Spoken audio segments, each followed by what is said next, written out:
a farmer, father, and community person. I grow grapes in San Francisco.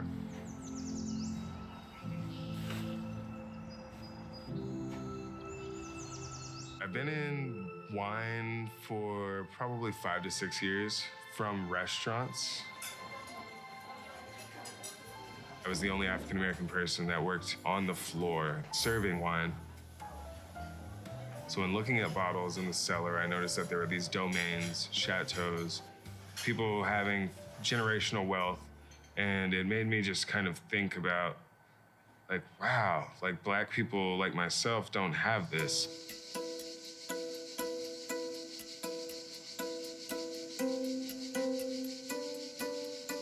My family from Louisiana has slowly been losing their land for years. And I know that that land was purchased by people that were formerly, like, enslaved. This is something I have to do for them. I know too much history of how land and real estate has been used against Black people that I have to do something to fix it. Finding this piece of land at Alemany was kind of my way of forcing myself into the industry. Alemany Farm is a public park, 3.5 acres in the middle of the city.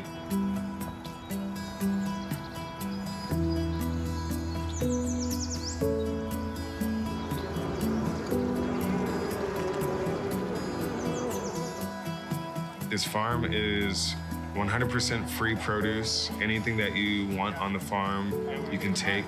They ask that you only take what you need for your family or yourself. Every major park in the city should be like this. Dolores Park needs 20% dedicated to agriculture. Golden Gate Park, 20%. If every neighborhood had this, imagine what the people in the neighborhoods that didn't have enough would be able to do.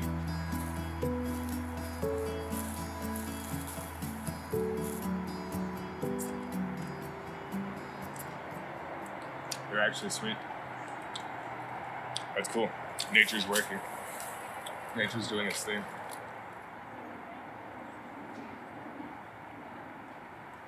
It's crazy that this public farm is like right next to the project and the Black people don't feel comfortable coming in. But I also look at the city and I look at, why would you put a giant fence around it? Is the fence for the projects or is the fence for the farm? Who's keeping who out, you know?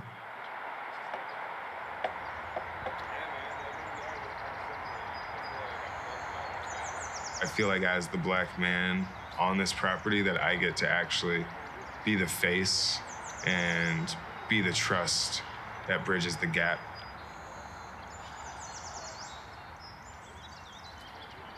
I look at every inch of this farm and I'm like, wow, everything about it is Black healing, it's brown healing. It's all stuff that, like, we need to remember. Knowing where okra comes from, where collards come from, knowing that Black women brought them in their hair from across, like, the ocean to save themselves, to grow food. Knowing that Black people were picked for their agricultural skills, and that's why they were on plantations. And it's like, if you replace that knowledge, I think people will start to feel empowered and feel like, I want my land back.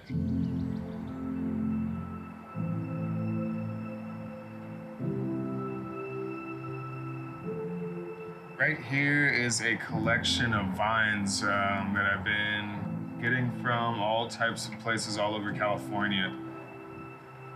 I have a bunch of stuff from Paso Robles, which is really cool.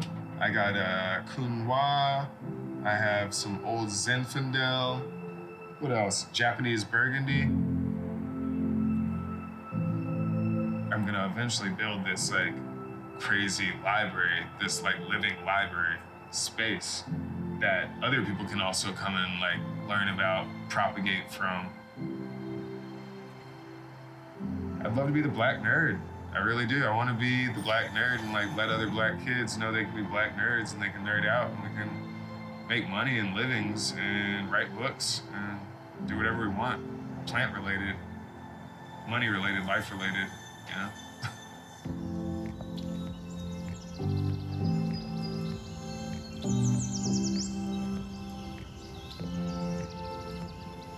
I think about valuing your time. I think about valuing your energy.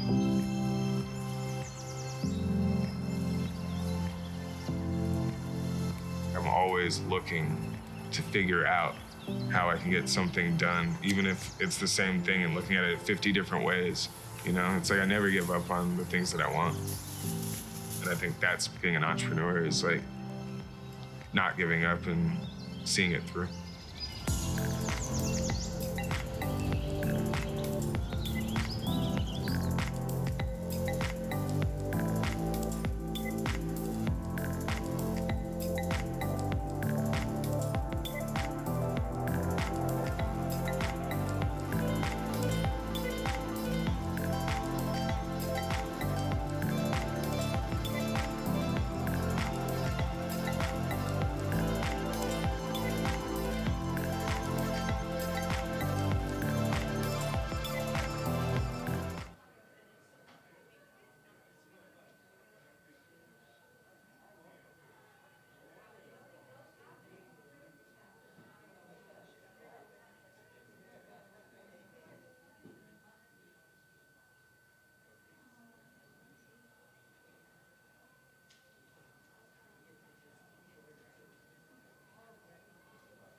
you got the order?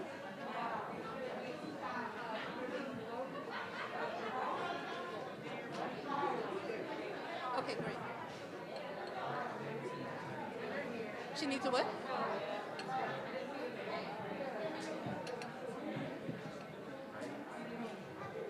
We're gonna pre-pour these.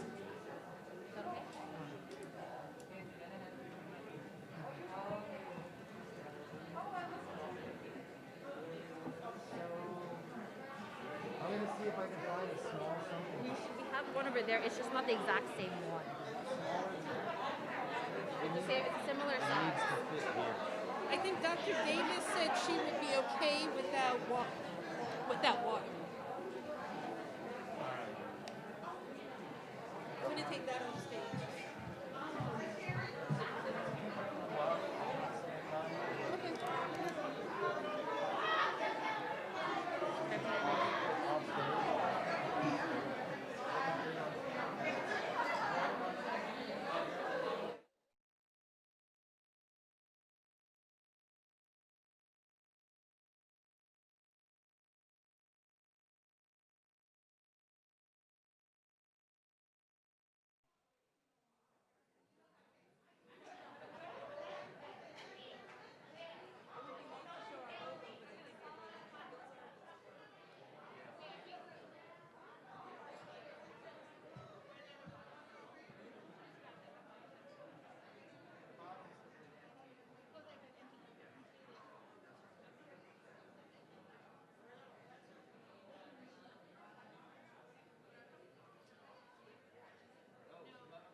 more seats in the front if you want to come and sit down.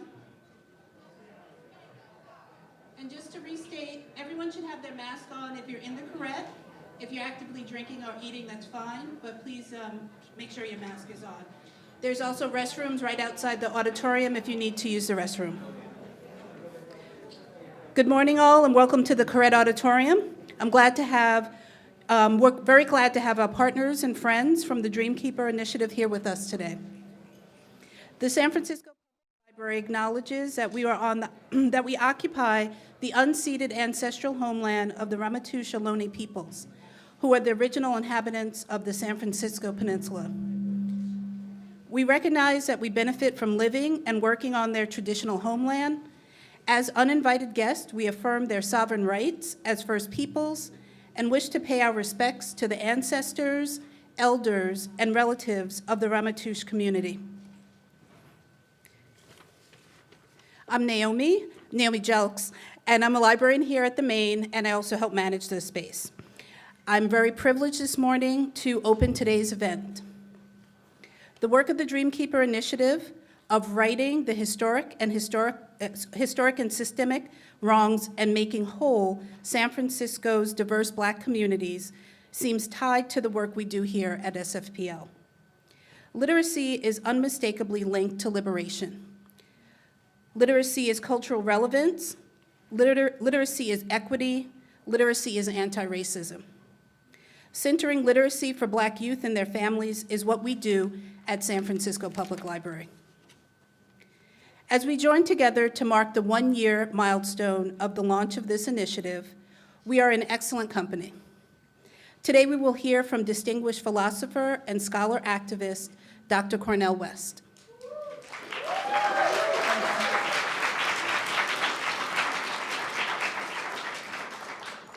Dr. West will be in conversation with our mayor, London Breed, along with board president, Shaman Walton, and Human Rights Commission Director, Cheryl Davis. We will enjoy the work from Dreamkeeper grantees, including performances by artists from the San Francisco Bay Area Theater Company and documentary pieces by Citizen Film. We will hear a milestone update from Dr. Saida Leatutufu Birch, the initiative's director. Thank you all for being here at the Carrette to lift up the Dreamkeeper Initiative.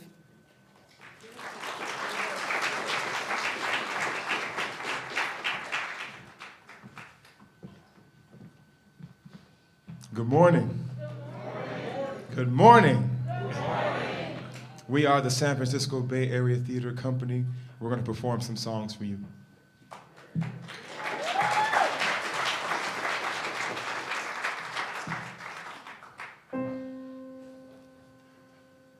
I too sing America. I too sing America.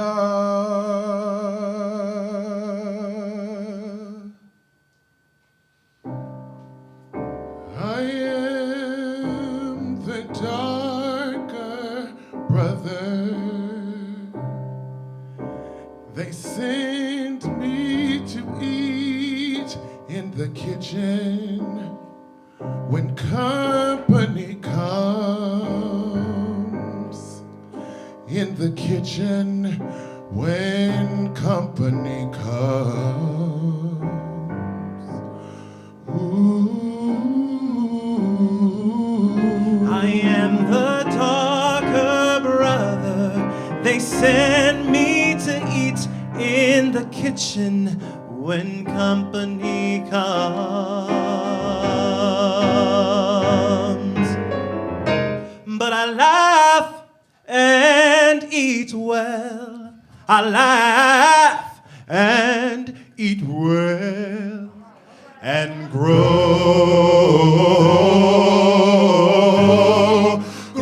strong. I grow strong. Tomorrow I'll be at the table when company comes. When company comes. Nobody'll dare kitchen there. Oh no, besides, they'll see how beautiful I am. Beautiful. Besides, they'll see how beautiful I am and be ashamed.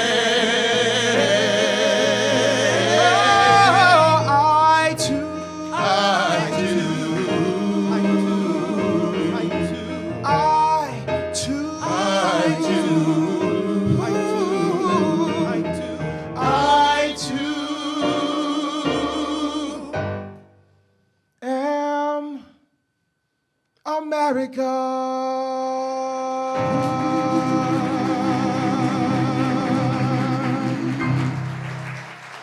Thank you, thank you.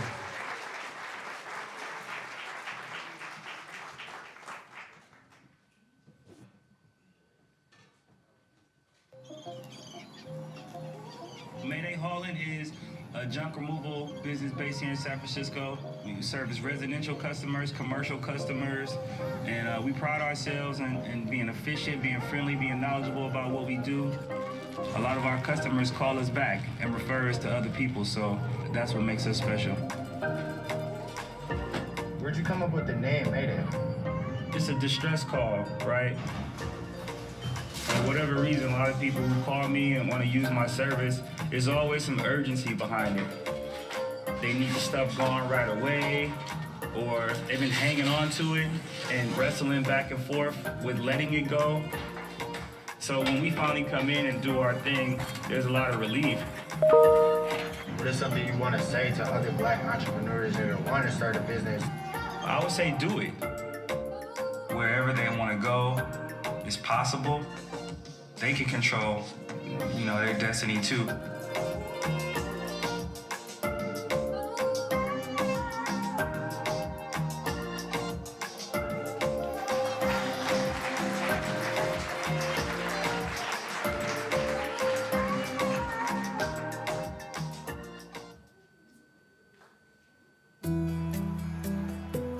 My family has slowly been losing their land for years. This is something I have to do for them. I know too much history of how land and real estate has been used against Black people. I have to do something to fix it.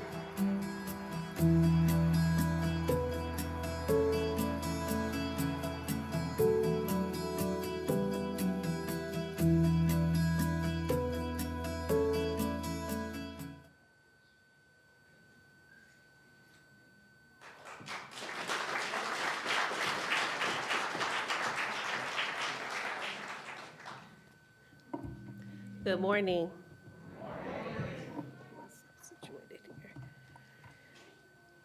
My name is Dr. Saida Leatutufu Birch, and it is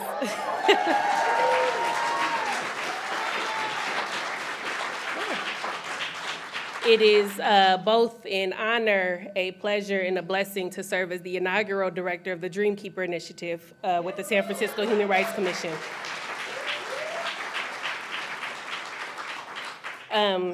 I've said it on this stage before, maybe 2 years ago, and I'll say it again today, to quote a globally recognized poet and my sister, Teresa Tine Siangatonu, it is days such as this that are dedicated to being our ancestors' wildest dreams and our colonizers' worst nightmare.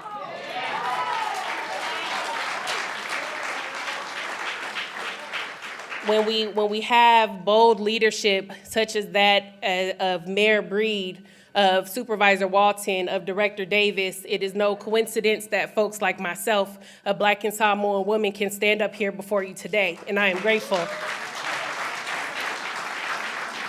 So I'm here to just share a bit about the Dreamkeeper Initiative and what got us here today. Many of you are what got us here today. If you remember, in 2020, there were more than 60 convenings, more than 700 stakeholders who said, this is what we want to do with those dollars that you reallocated to the Black community. And so I'm going to go through what community told us, and then we'll hear from some esteemed folks. So the Dreamkeeper Initiative launched just about a year ago.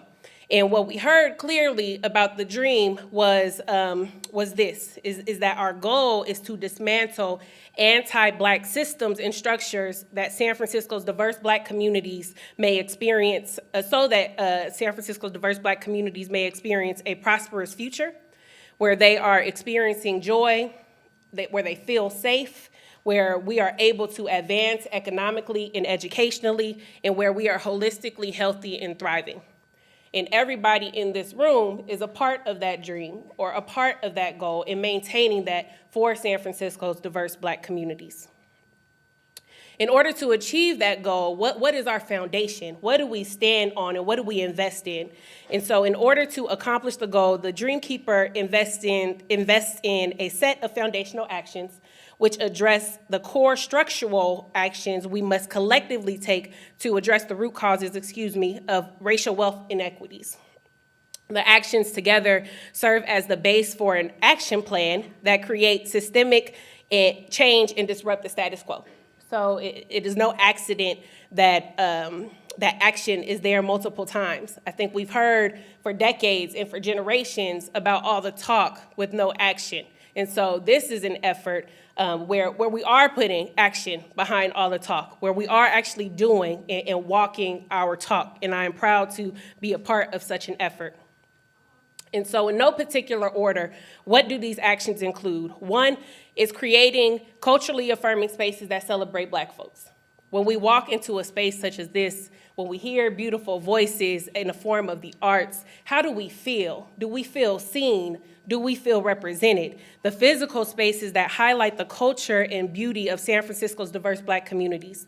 These gathering spaces celebrate joy and being in community together and give visitors an opportunity to engage in the expansive experiences of the Black diaspora, which is a beautiful thing. Next, we implement transformative social emotional wellness. So San Francisco's diverse Black communities have access to mental and physical healing and wellness spaces that is created and provided by people with shared lived experience and who practice cultural humility, some of who are represented in this room today. Our healers, our mental health specialists, in an effort so that families receive support where they are loved and cared for. How many of us want to be loved and cared for? The third, grow financial health and economic well-being. We heard loud and clear, we want that bag, right? So we want the money. San Francisco diverse Black communities have their foundational needs met so that we can sustain. Foundational needs include access to health care, access to child care, access to income, through economic growth in home ownership, through employment pathways in high growth industries, guaranteed income, and other income generating opportunities. Again, many of our partners in community and the city who contribute to workforce and entrepreneurship and income generating opportunities are in this room today, and we thank you. Black-centered education and enrichment. I participated in an amazing class on Saturday with the Community Research Institute, which teaches community researchers how to conduct research through an Afrocentric lens. And I was blown away. And so this is to cultivate instances such as that, or practices such as that. Using culturally affirming tools, Black-centered education and enrichment offers activities with a Black cultural lens to inspire learning and provide programs where learners across the life course, because we're all learners in this room, can learn about and celebrate their culture and foster academic success. And then, Black-led and Black-centered narrative shift. Too often, our stories are told by people who don't look like us, people who don't share our experiences. And so the Dreamkeeper Initiative is really committed to using performance, as we showcased this morning, arts, storytelling, and media to foster Black-led and Black-centered narratives that showcase our expansive experiences, stories, and talents. These narratives are created to highlight the rich beauty and brilliance within the Black community. And finally, build organizational knowledge and infrastructure. So we heard capacity building was a gap in community. And so the goal is that Black-led and Black-serving organizations are adept in centering San Francisco's diverse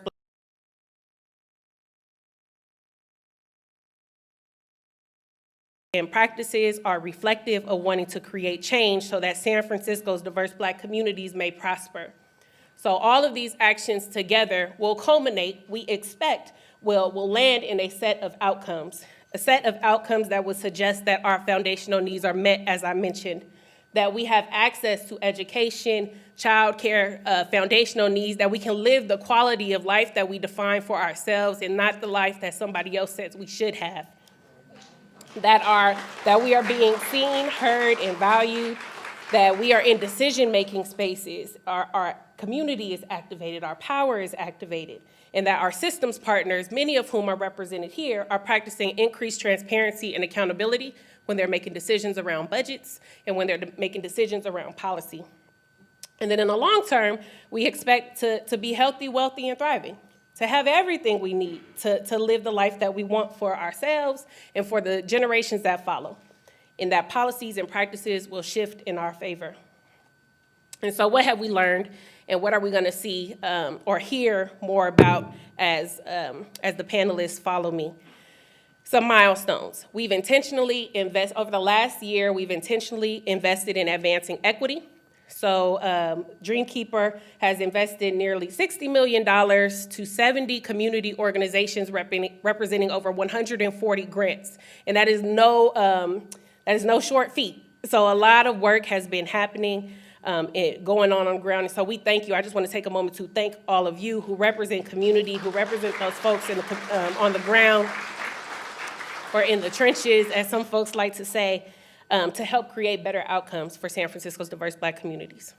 We also are working on intentional targeted career pathways. So we've heard complaints and hearings about discriminatory practices in hiring. So in partnership with the Department of Human Resources, we are intentionally working to explore the city's hiring process, as well as a pipeline for support, development, and sustainability of new workers to the city and county of San Francisco. The grant process. So this is one of the few times where city departments have incorporated community input into the RFP grant and selection process. And so we're demonstrating how to partner with community in decision and grant-making processes to minimize confusion around grantee selection. And so also, that's another milestone in terms of community having a say in the decision of who gets funded. And then finally, collaboration across departments. The Dreamkeeper Initiative has prompted regular meetings across departmental partners to discuss how to align our efforts and to consider how to support grantees, communities, and individuals through an accountability and racial equity lens.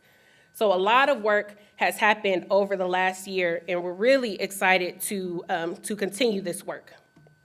And so as I close, I just want to share a quick story with you all. I remember when I was heading to the voting polls, my first time voting in 2008, to exercise my right, which I proudly do. And there was I was voting in 2008 primaries, and there was a white woman on the ballot and a Black man. And we know how that ended up and who I'm talking about. And so I was discussing my selection or the candidates with my mom, and I said, well, what about the woman?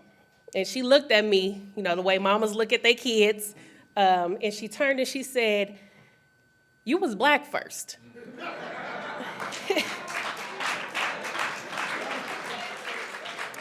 Black first, which sometimes can be a complicated notion, especially in an environment as we live in today.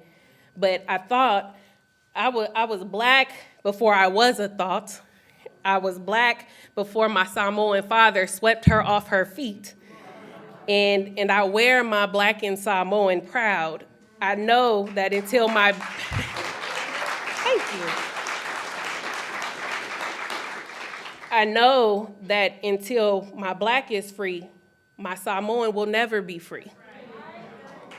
And so every day I wake up and go to sleep, I praise God for being Black first.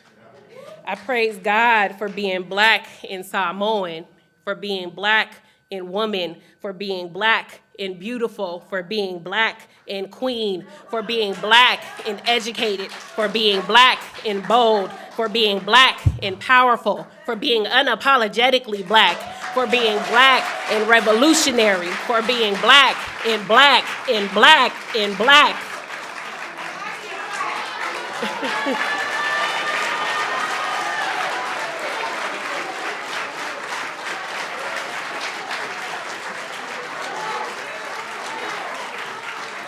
I wear my Black like a medal of freedom because for me, being Black is liberating.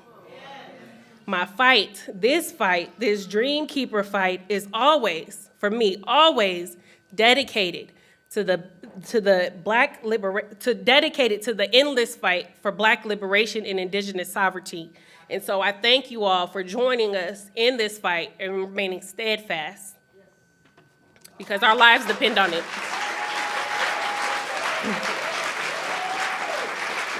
So with that, thank you.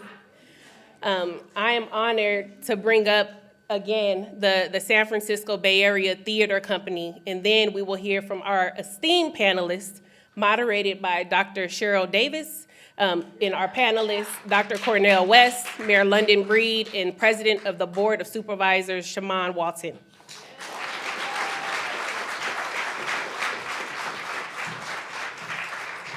Yes, thank you so much, Dr. Saeed. That was inspiring, incredible. Again, we are the San Francisco Bay Area Theater Company. I am Rodney Jackson. All right, Rodney! Miss Felicia, hey. I'm Marcus J. Page. I'm Anthony Jackson. And these selections are from a show that we created with the San Francisco Bay Area Theater Company called I Too Sing America, written and conceived by Othello Jefferson on keys here. This next song is a poem you might know called In Daddy's Arms. We've made it a song and it's written by Folami Abiade.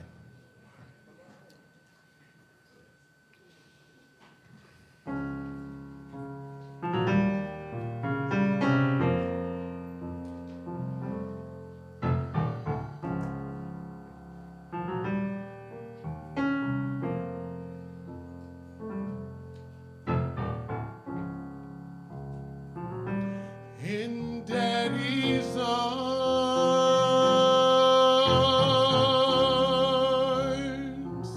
I am tall and close to the sun and warm in Daddy's arms, in Daddy's arms, in Daddy's arms. I can see over the fence out back. I can touch the bottom leaves of that big magnolia tree. In Cousin Sookie's yard. In Daddy's arms. in my daddy's arms.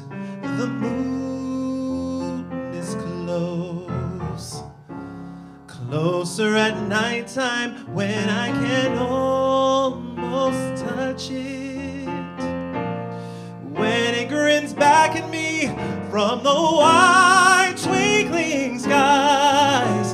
In daddy's arms, in daddy's arms, in daddy's arms. I am tall, Taller than Benny are my friends Aid and George.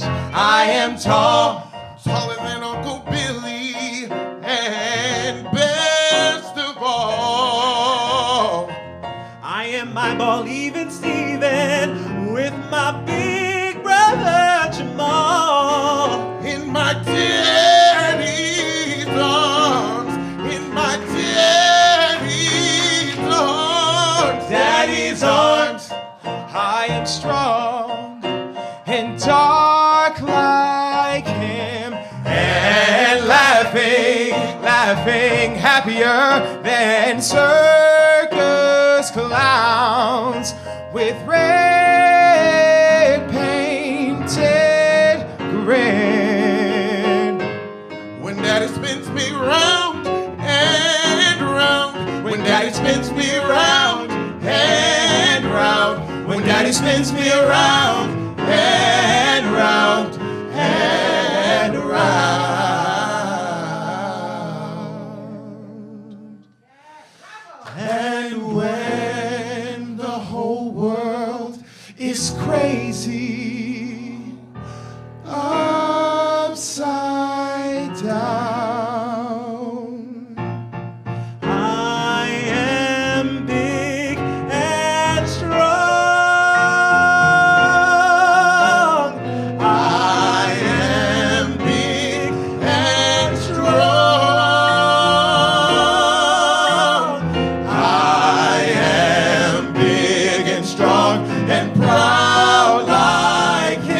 Thank you so much. Again, we're the San Francisco Bay Area company. Thank you so much.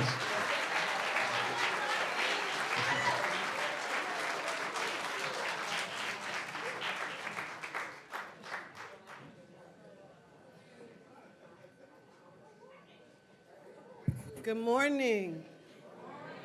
Now, y'all know I'm gonna be like, that was not what I was, you're supposed to be excited. Like, not necessarily to see me, but just to be alive.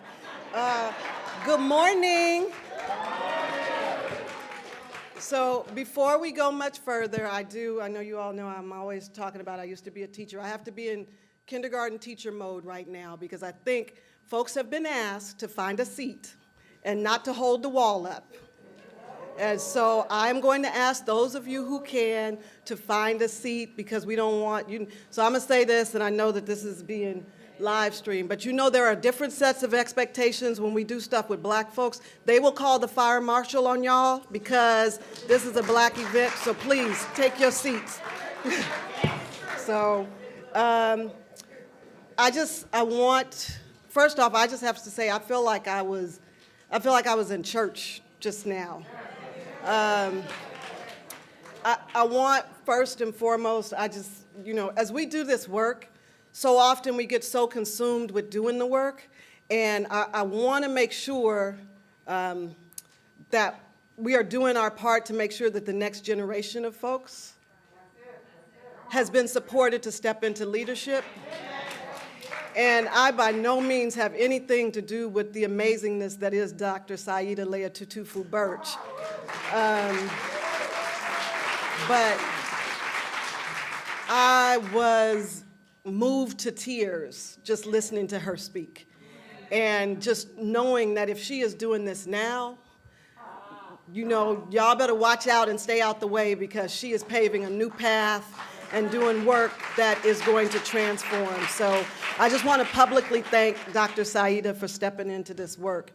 We are getting ready to move into this panel, and I wanted to give context for this panel. My son can say this, I cannot. I'm not born and raised in San Francisco, and I know sometimes that is a dirty thing for folks. So I will lay claim to my son, who has born here, raised here, and has seen, even in his short lifetime, the change of Fillmore Street, right? The change of 3rd Street, the change of the Tenderloin, all of these things. And when I think about folks who get into positions of power or the ability to make decisions and policies, and when they get into those spaces, they sometimes forget where they came from, or they forget who was a part of their lives before they got into that space, and they then become, they then have to be beholden to folks with money or that they think will keep them in that space. The Dreamkeeper Initiative is because of the commitment and dedication of 2 folks born in this city who did not forget their roots in this city. So whether we agree with the politics and policies or the personalities of those people, what I do know, having worked with those folks in community, is that they love black people. They love all people, but they love black people. They understand what it is to be black in San Francisco. They understand those disparities and those long history of disinvestment, and they made a commitment. They saw a moment in time when everybody else was talking about giving money and stepping up and being committed to black people and repairing and restoring. They actually did it. And they did it, that deserves applause. But they did it in a way that challenged the system. And so I say that because I often give President Walton especially a hard time. I'm like, I don't need any new projects, no new jobs. But they did that in a way that when Mayor Breed said to me, we want to do this and we want this to roll out, she knew that asking me to be a part of that meant that it required community.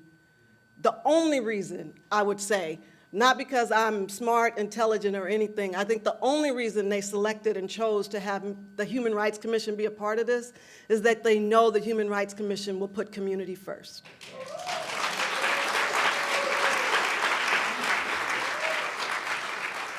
And so this money has gotten in the hands of folks who just want to give food out on the streets, as well as organizations.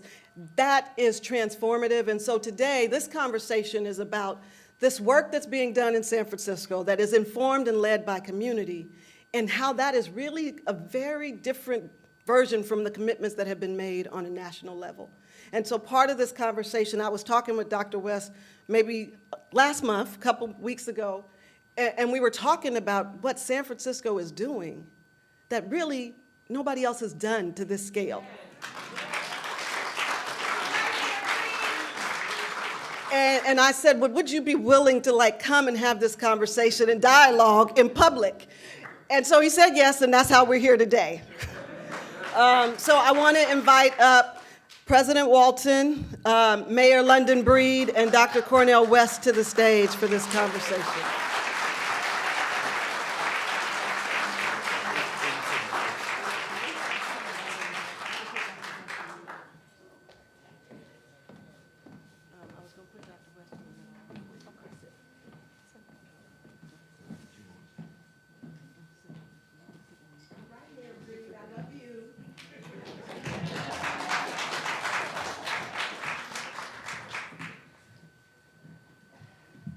So again, I just want to first start with, I thought that we would, my first question would kind of go to Mayor Breed and to Supervisor Walton, and then come back really almost kind of like discussant and respondent for Dr. West to really respond to what he hears from them. So Mayor Breed and President Walton, you made this decision a couple years ago to allocate money, which became the Dreamkeeper Initiative. Mayor Breed, what risky, in my opinion, to say you're putting money out for Black folks as the mayor. And that was a huge risk I at least appreciate. I don't know about other folks.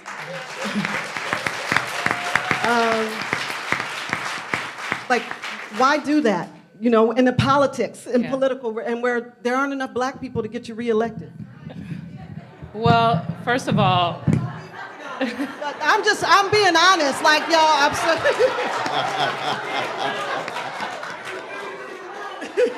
well, first of all, I just have to take a moment to pause because I'm sitting on the stage with Dr. Cornel West, who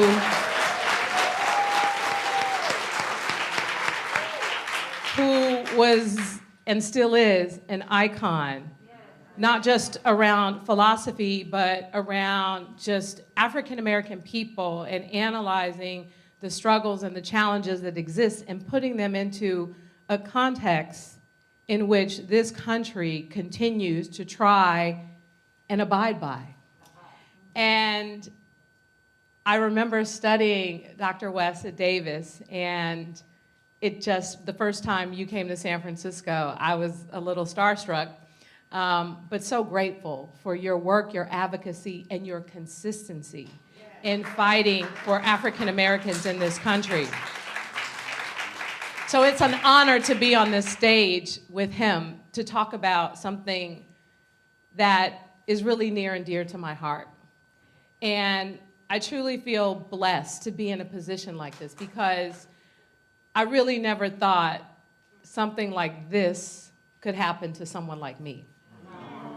And to be here and to be with all of you, especially people from the community who I have personally seen left out of the prosperity of San Francisco, it's even more meaningful. You all remember when I was the executive director at the African American Art and Culture Complex. And at the time, when I was actively engaged and working in the community, it had everything to do with the fact that so many of the people I grew up with, and I'm talking about intelligent, talented, hardworking, amazing, wonderful people, and I'm going to their funerals on a regular basis. I'm watching my community transform right before my eyes, and it's still heartbreaking to think about all the people that are no longer here because I was in classes with them. We played on the schoolyards together. We had fights on the schoolyards together. I had a lot of fights with a lot of boys. And just to think that all of the things that have happened to our community, the people who unfortunately ended up on drugs, the people who ended up behind bars, the people who ended up dead, I can't help but wonder in my mind, because I came through that same environment where anything could have happened to me. And so I always would wonder, why me? Why me? Why am I in this position? And I can't help but believe that it definitely comes from a higher power. I can't help but believe, because it wasn't pretty and it wasn't comfortable, and there were blood, sweat, and real tears and hurt and heartache and frustration. I mean, when you think about all the challenges that exist in the African American community, I can't help but be encouraged by being in a position like this, and I can't help but take risk in order to transform lives so that the experiences that I had growing up doesn't happen to the next generation growing up in this city. Absolutely. So you think about San Francisco, a place that talks about being very progressive, very liberal, advocate, and we believe in everything and everybody. But what about Black people in San Francisco? And the thing, and the reason why I continue to push has a lot to do with, wait a minute. It's not just because you're not Black trying to say what is best for Black people. It's more so because you haven't even lived through these experiences. You haven't even lived through these experiences. And when you have had no other choice but to live in poverty and death and destruction, and there's nothing else around you, there is no way that you can't be in a position like this and be willing to put everything on the line in order to change it. So, even before what sadly, tragically happened to George Floyd, that finally woke up a lot of people in this country that had not been woke before. Even before that, San Francisco we were pushing the envelope with a number of initiatives to try and make a difference in this community. And when this happened, I really did see this as a bigger opportunity, because people were talking about specifically, well, we need to focus on money for minorities. And what I say to that, it's not just because I'm Black, but every different race in the city has a different set of challenges, right? But San Francisco, with the Black community in particular, less than 6% of the population, almost 40% of the homeless, 50% of those incarcerated, all of the disparities when you look at even the people who tragically have died from overdoses in this city, disproportionately are overwhelmingly African American. And so when you have these kinds of disparities in such a small population,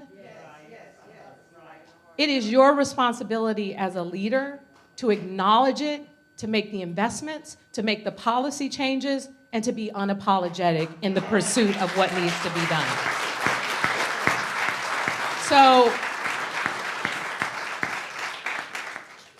that's why this was important to me. And that's why, with working with Cheryl Davis in the community for so many years, I knew that she was the right person to do this because of her love and care for the community. And that's why so many of you leaders and people who are working with various organizations and kids who drive us crazy, but we still love them, that's why a lot of you are here today, because it was so difficult for so many of you to get access to resources. It was so difficult. I know it still is. And that's why we're here, because we have to continue to work on it. We can't throw up our hands. We have to focus on the work. And let me just say this, Mayor Breed and President Walton, because I see Ms. Felicia and SF Black Wall Street. I want to clarify, there aren't enough to get you elected, but black folks do impact the vote, so don't underestimate the power of black voters. So I want to make sure that they understand that too, so don't erase us. But President Walton, I think. So first of all, before I respond to Dr. Davis's question, I really just want to say how thankful and how grateful I am for your leadership over at the Human Rights Commission.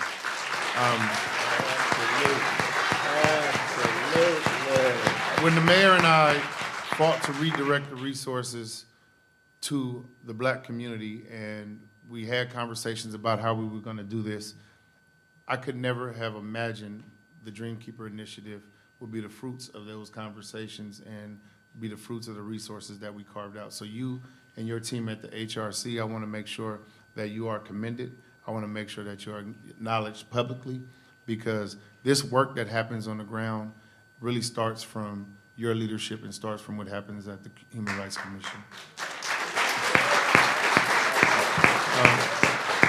I think it became real evident in 2020 that we didn't just have a black people problem in America, but we also had a black people problem here in San Francisco.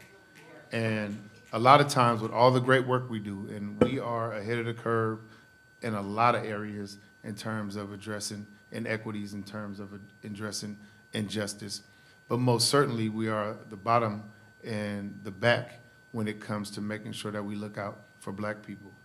And we hear folks talk about how they support us. We hear folks talk about how they want us to be successful, how they want us to have a thrived black population, how they want us to come back to San Francisco, how they want us to be able to change the negative outcomes that affect the black community, until we start talking about resources. And when we start talking about resources, all of a sudden, it's a problem. And then everybody who says they advocate for you, who says they work for you, who says they have your back, all of a sudden they have a problem with what you want to do with resources. And there's great work happening right now with the Dreamkeeper Initiative. I'm excited about the fact that we were able to carve out $60 million for 2 years. But we have a long way to go to, one, make sure that that $60 million at the very least. And by the way, that $60 million commitment per year was the least we could do. Was the least we could do. So that's not even something to brag about in terms of saying that this is the end, or that we have arrived, or that we have made it happen. But most certainly, it is something to celebrate. Most certainly, it is something to be hopeful for. And I really look at that carve-out as the first step of reparations. You all know we have a reparations task force here in San Francisco that I led the legislation on, that we legislated at the Board of Supervisors. And that's big, because there are several reparations conversations happening across the country, but there are no legislated bodies that have legislated a task force that gives them the authority to come up with strategies and a plan that's going to eventually lead to tangible resources for the black community. And so the Dreamkeeper Initiative, I see as that first step, and it's something that, of course, we have to continue to grow and make sure that that investment and that commitment that we made to the black community continues. We got a long way to go. I look at the audience, and a lot of you are doing great work in San Francisco, but some of you don't live here anymore.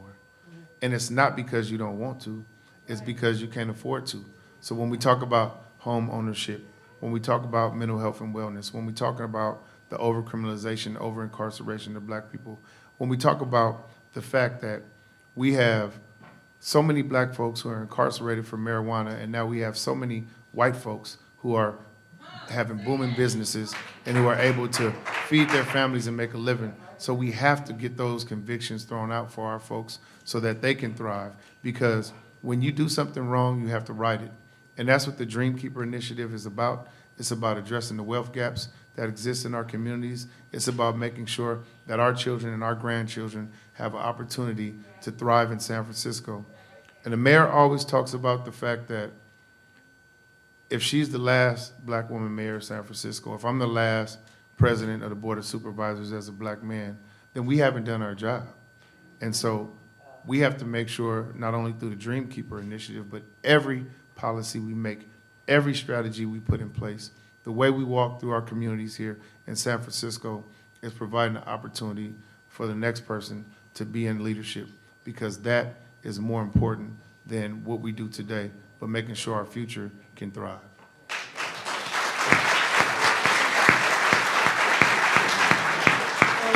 So Dr. West, do you see how fortunate I am to be able to work with these amazing people? Absolutely. So last night I heard you say that folks who are talking about doing this work but don't put resources behind it are not serious, right? Like, we have to question that. You talked about what love looks like, right? What justice is, right? Love is that language of love and how it shows up. I just wanted to hear from you, and I want them to also hear how this fits into that landscape of like transformation and using love and social justice. And I had said earlier, our policies and things may not always agree, but the love of people, the commitment to people, I think that on this stage is what's represented, and that commitment to right the wrongs and to address and admit that they have happened. And so I just think, you have done this work. You have been pushing this work. You've talked about it. When you look at this crowd, when you see the folks that were outside, when you listen to our folks who are elected officials, but community too at heart, what resonates? Well, I get fired up. I get deeply fired up. Look at all of these beautiful people. Sparkle in their eye and fire in their soul. But I want to first just begin by saluting you, Daughter. Your visionary leadership cannot be denied. Year in, month out, year in and year out. This is very, very important. And to be in dialogue with my dear sister and brother, the mayor and the president. Good God Almighty. Lord, and chocolate. Yes, indeed, a salute. Salute both of you, but it's always important to put it in the flow of history. Because you see, the greatness of black people is to look the chronic hatred in the face for 400 years and keep teaching the world something about love. That's what we've done. No other people in the modern world who've been hated like us, terrorized like us, and traumatized like us. And then here comes Love Supreme. Here come Ida B. Wells. Terrorize others? No, that's the Klan. No black version of the Klan, is it? Black Panther Party wasn't terrorizing anybody. It was defending precious black people. Traumatizing. In the face, wounded healing. That's why we begin with our artists. Music is the vanguard of black people. We don't exist without the drums. We don't exist without dissonance. We don't exist without blues. We don't exist without lifting every voice. That's the anthem of black people. From the Johnson brothers of Florida. And when I was listening to my brothers, I was thinking of Bell Hooks. Y'all know Bell Hooks. I called and talked to her just before she died. What was she doing? She was listening to Enchantment sing about Gloria, because the real name was Gloria Watkins. And I could hear the Delphonics and the dramatics. I could hear the whispers. I could hear the main ingredients. See, those are not just entertainers. We got to remind those folk in halftime of Super Bowl, this ain't just entertainment. No, this is bearing witness. This bearing witness is something bigger than titillation and stimulation and your status and your ego. You talking about your grandmama and your granddaddy and the sacrifice and blood, sweat, and tears that they had to throw down so you could walk around in your right mind. Oh, what a tradition of a great people. And that's the difference between success and greatness. That's what we love about these two. A whole lot of black faces in high places.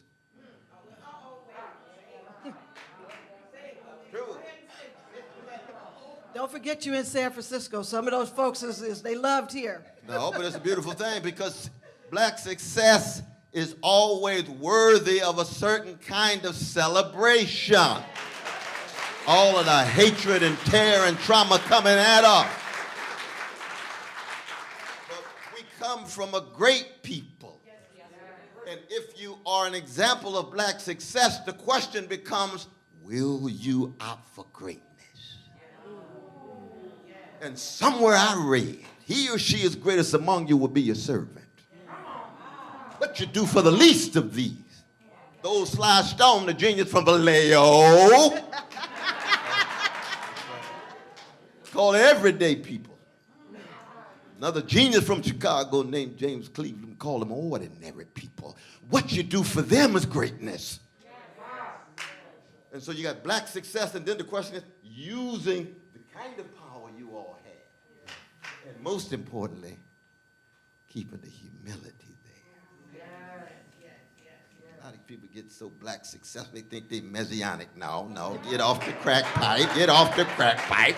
You ain't no Messiah. You gonna have to bear witness and be a force for good in the language of Coltrane like everybody else. What we're experiencing right now is the use of power by black elected officials that's tied to the empowerment of folk catching hell.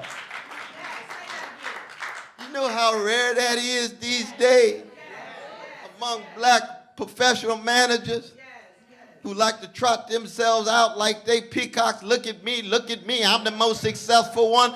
We want to know what you're doing for the people. We want to know your commitment to everyday people. That's what we got happening right here. Keep in mind, like my dear sister reminds us, you see, we are jazz people. And what does that mean? It means it's a soulfulness, the sharing of a soothing sweetness against the backdrop of catastrophe. And keep in mind, my brother, there's never been a black problem.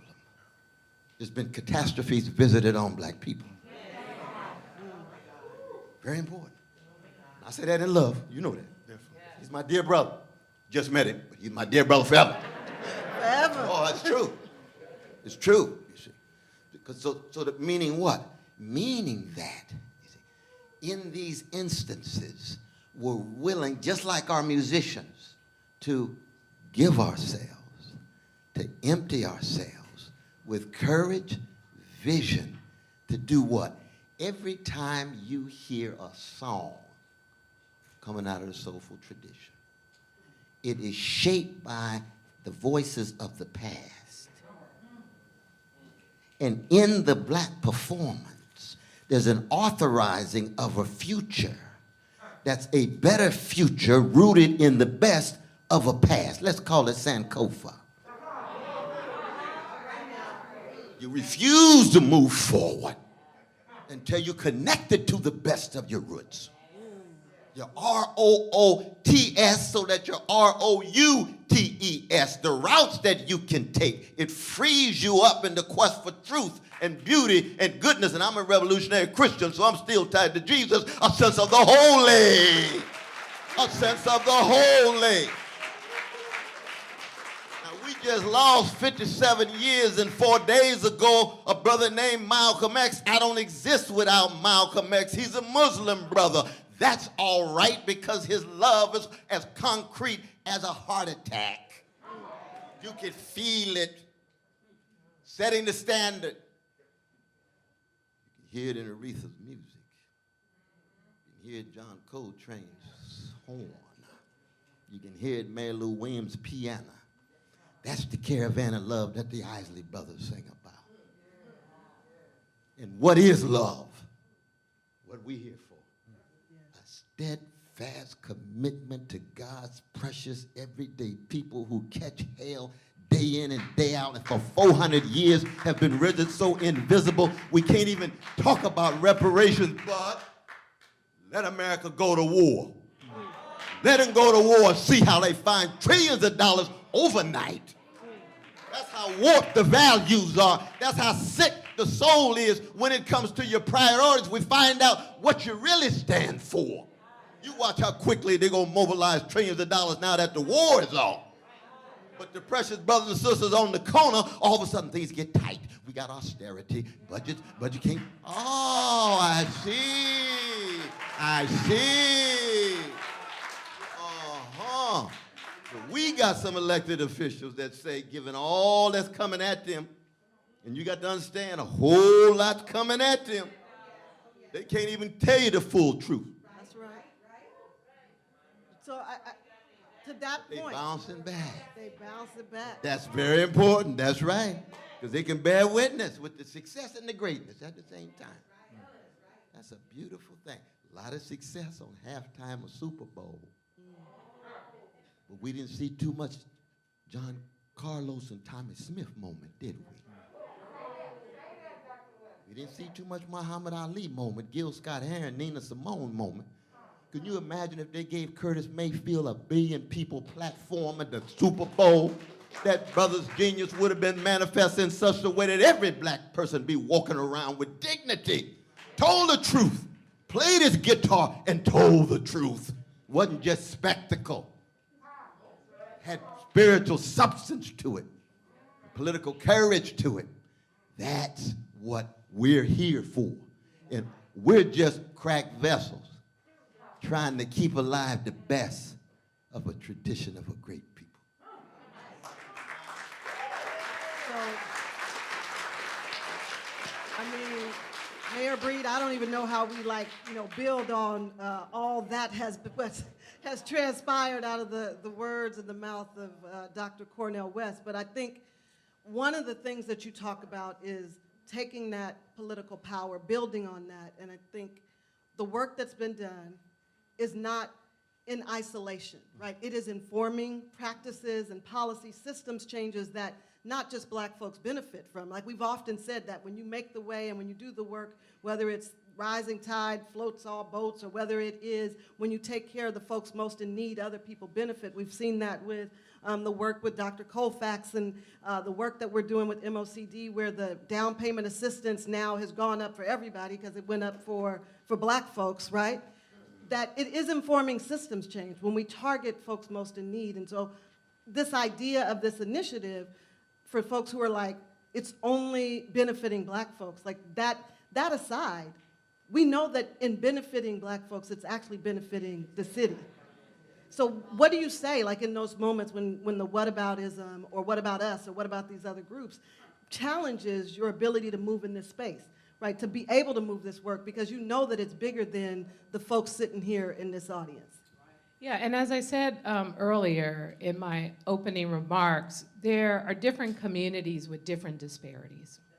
And it's important to acknowledge those disparities and to make not only financial investments, but policy changes that are going to lead to a change in that particular community. And as you know, for example, here in San Francisco, the Latino community was disproportionately impacted by a significant increase in the number of people who contracted COVID and the challenges around those who didn't qualify for rental assistance and other resources. We work with the community, we work with the Latino Task Force. We made significant investments and we saw a significant impact on that community based on the issues that they were dealing with. And I do think it's appropriate, of course, as a leader of the city, I'm here to do everything I can to support and uplift all of the residents of San Francisco. So when I, yeah, I get you're not doing enough, black people get everything and black people this and black people that. And the problem is it shouldn't be, black people get everything and you should do for us what you did for black people. It should be, this is what's going on with our community mayor and how do we help to change that? And so I'm unapologetic about what I'm doing to invest in the African American community because, I see the data. I've lived in the data. I've experienced the data. And what I am trying to do is intervention, prevention, that could lead to success. Just imagine if so many of the other people that I had grown up with realized their full potential. Oh my, what a city we would be. And that's what this is about. So I'm not going to apologize for being very deliberate in the investments in this community, and I will continue to look at the disparities and do everything I can to support what's necessary for any community in San Francisco, but it's time to stop let's be honest, stop lumping Black people into a minority category when all minorities are not equal, and it's not to put a community against one another. Again, it's to address whatever the challenges are in that particular community. And so we've had a number of investments in the API community when they experienced an insane amount of attack and hatred like never before, not just in this city, but in this country. And this community stood strong by the API community, and this city made significant financial investments in trying to address those issues. So it's important that we do that in every single instance. I'll continue to do that as mayor of this city, and I won't apologize for the investments and the attention that I may need to pay to one community or another, but it should never be perceived as pitting one community against another. And that's the biggest difference here. And then before we go to President Walton, I know Ingrid from Early Care was here earlier and may still be here. And I want to just acknowledge too this challenge that you're saying to systems to change, right? Like often we've said to community, you got to do better, or you got to have this many people sign your sign-in sheet, and you got to prove your effectiveness. But you've actually turned the table and said departments need to do better. Right, like that if we're going to change these outcomes, like the city has to rethink how we work together and how we advance this effort. So I don't know if you wanted to say anything about that. Yeah, I just, from my experience in city government, departments kind of work sometimes in isolation. And they are like, this is my department, this is my lane, and I don't step outside of that. And what I have tried to do in, whether it's the hiring of the new department heads that I've been able to bring to the table, or just trying to have various collaborative meeting approaches, I've made it clear that you don't just represent the department that you run, you represent the city, and part of your role is to work with various communities. And so I've made it clear to all of the departments in San Francisco that, we have to, of course, focus on the challenges around equity. We have to make sure that when we look at the disparities within our own departments, specifically, we could talk about the number of people who have been fired or who have not been promoted within the African American community and city employment and some of the discriminatory practices that exist. We can talk about those things, and it's their job to help to shine a light on it and to address those disparities. So I've been very direct about what my expectations are. And I will say that in many instances, I'm really proud of many of the department heads who have really not necessarily, let's be honest, have had the Black experience, who have come around and who have tried to make changes. And we got to also remember that in San Francisco, with about 34,000 employees, change sometimes is hard. But it's necessary in order to ensure that, again, we deal with some of the issues around the disparities that impact this community, and in any other case involving any other community. But again, it's the people who aren't promoted, the people who are let go. There are so many challenges here that we definitely need to continue to address, and I am holding the department heads of this city accountable to addressing those issues. Thank you. Thank you.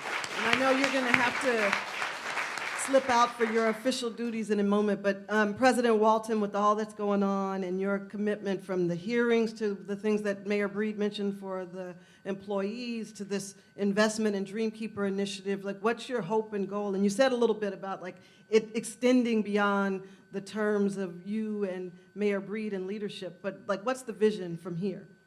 Well, I do just quickly want to address the question about what do you say to people when they say we are making too much of an investment in the Black community?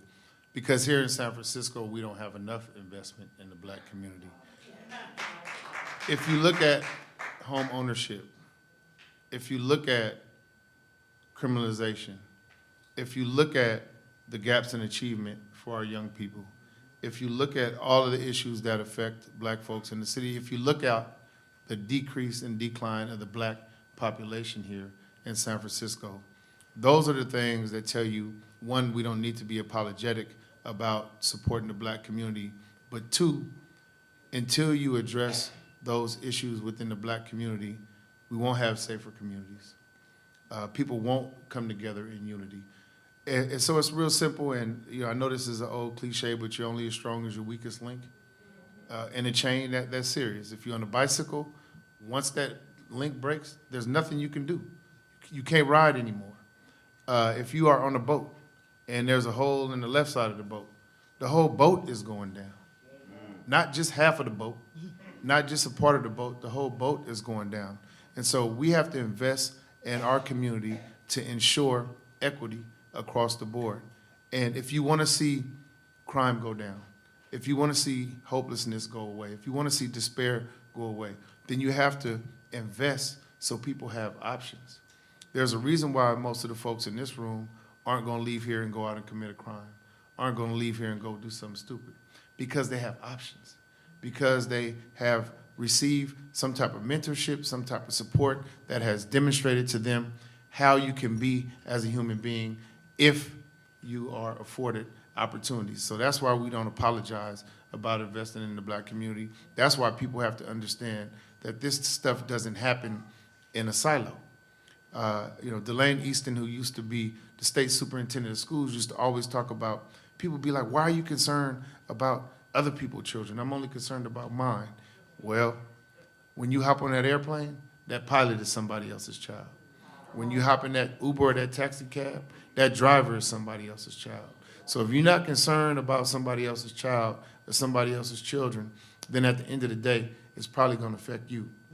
So what I want to see from the Dream Keeper Initiative, what I want to see from reparations is that gap in the wealth that exists between the black community and every other community. I want to see that decrease. I want to see black people buying homes all over San Francisco. I want to see our children graduating and having every opportunity and option that they want, whether it's higher education or going straight into a job, because we develop pathways through the Dream Keeper Initiative and all the other workforce development.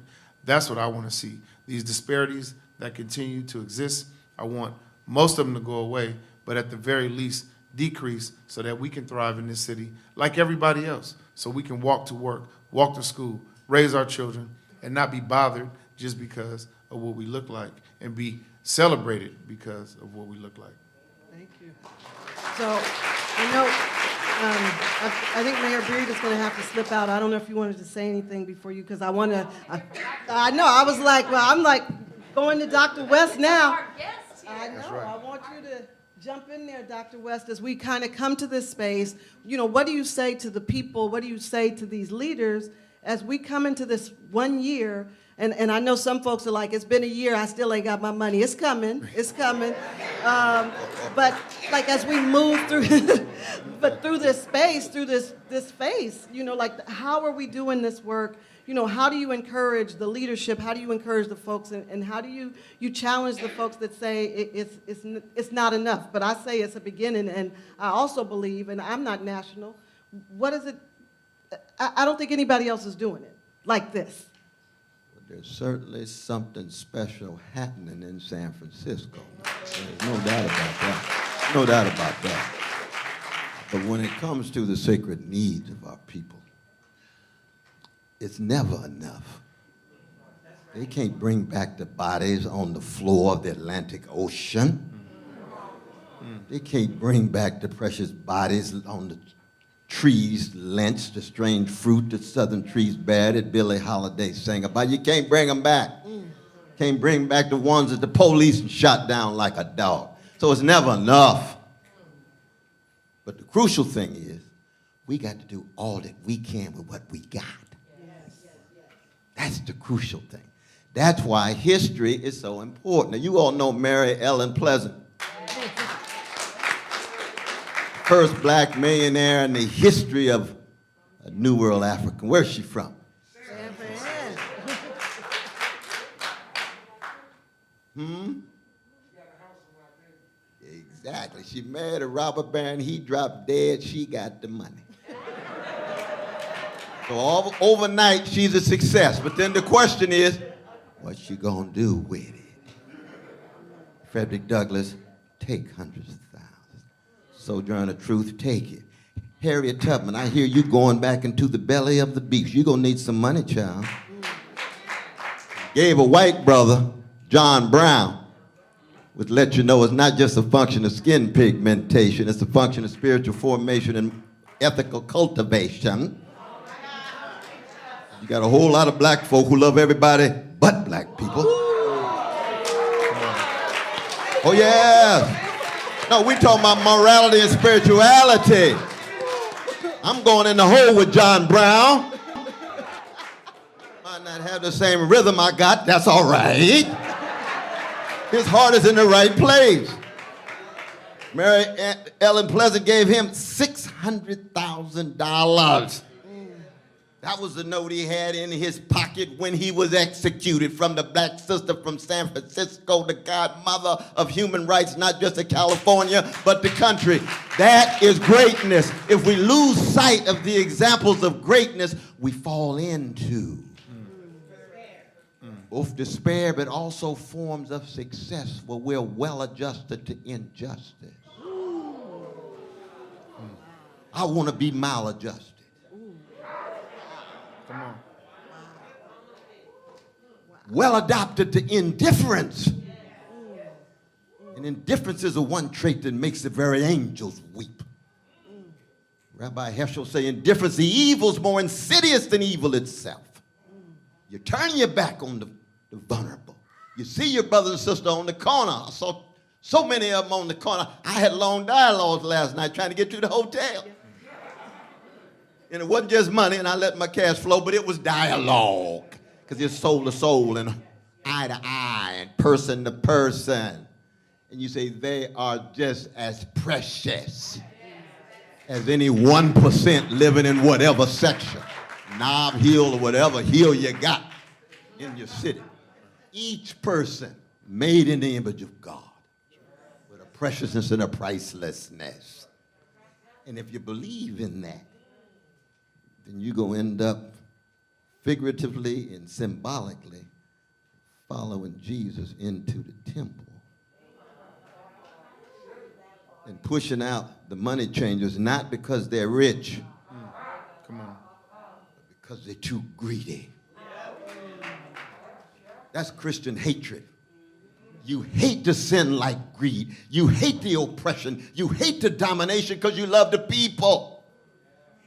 But it doesn't mean that you hate the very folk who are perpetuating it. I learned that in Vacation Bible School. Hate the sin and still try to love the sinner. How come? Because there's greed in us. Cracked vessels. That's why I love gangsters. Come on. Because there's a gangster in me. I might snap any minute. I'm with you on that one. Oh, I know there's a gangster in me. And I was a gangster before I met Jesus, and now I'm just a redeemed sinner with gangster proclivity. Yeah.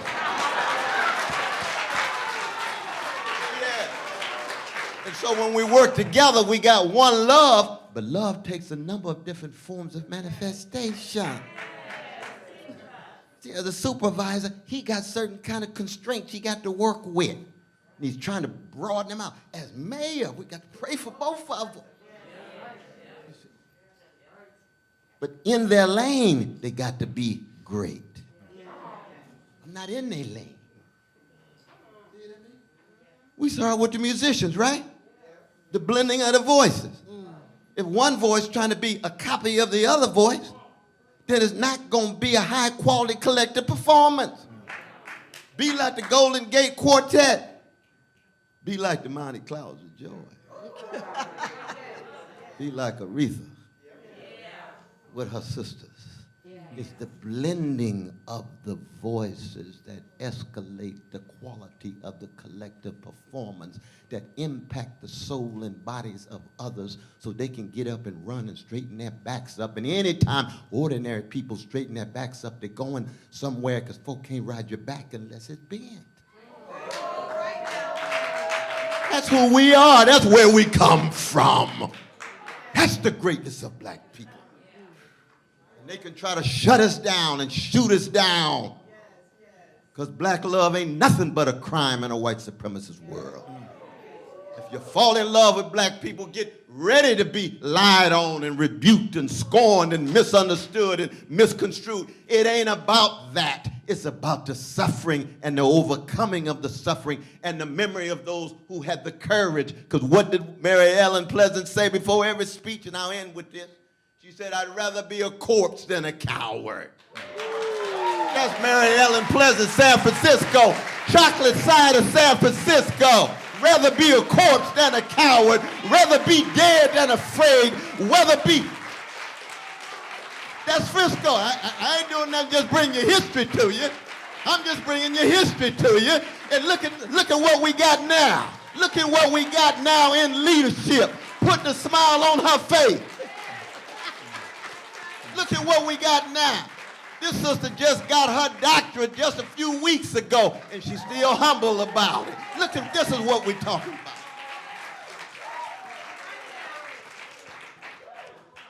There is nothing more to say.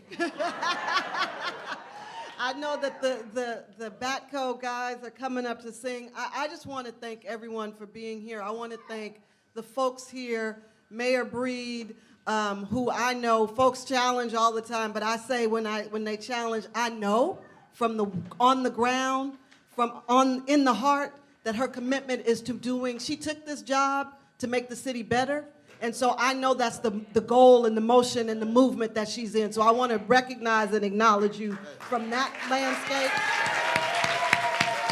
She does not like the accolades, but anytime she asks me to do something, I know that she knows it's all about the community. So don't challenge that she's for the people. And President Walton has been an advocate, continues to be, and will always be planting that seed. So I just want to thank you, President Walton, for pushing me to do things I don't want to do. And to Dr. Cornel West.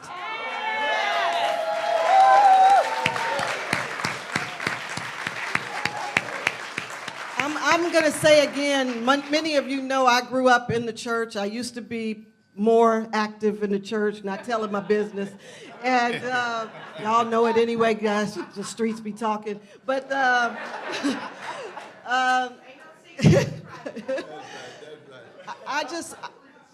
look, when you was talking about music, Mayor Breed loves music.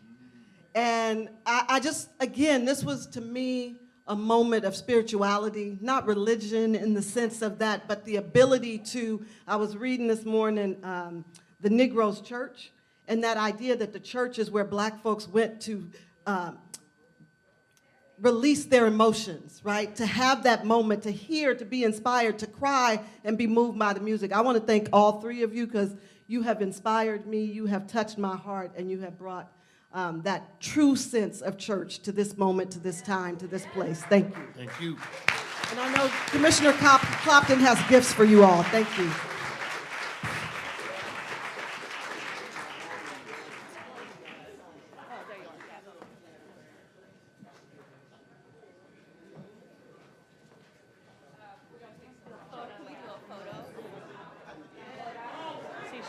Chantel, you might want to get it down.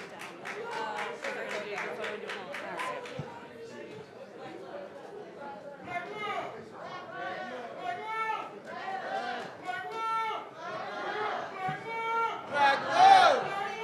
Black love! Black love!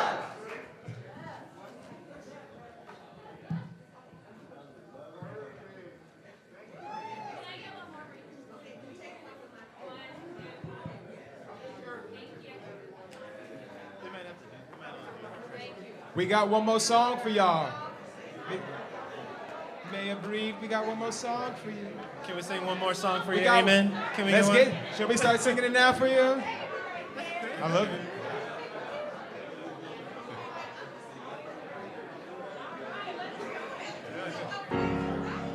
I can stand with pride. I will no longer hide. Let nothing break my stride. I to sing, I to sing. I'll walk in dignity with my humanity. I'll be forever free because I to sing.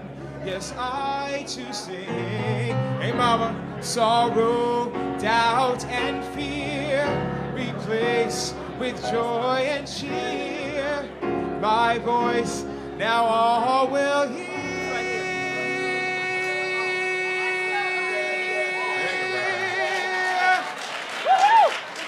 I to sing, I to sing, oh, I to sing, sing America. I to sing, I to sing, oh, I to sing, sing America. I to sing, for the freedom, freedom. I to sing, for the freedom. I to Freedom. sing America. Sing along if you feel it in your heart. From sea to shining sea, Come on, Dr. Davis. I'll be all that I can be, so the whole world will see that I sing America. Sing along if you feel it in your heart. From sea to shining, For the freedom, freedom. I do that. For the freedom. The freedom to sing America. Oh, for the freedom. The freedom, the freedom. For the freedom to sing America.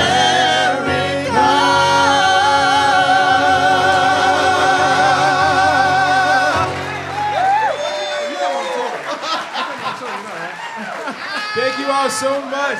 Love, love, love.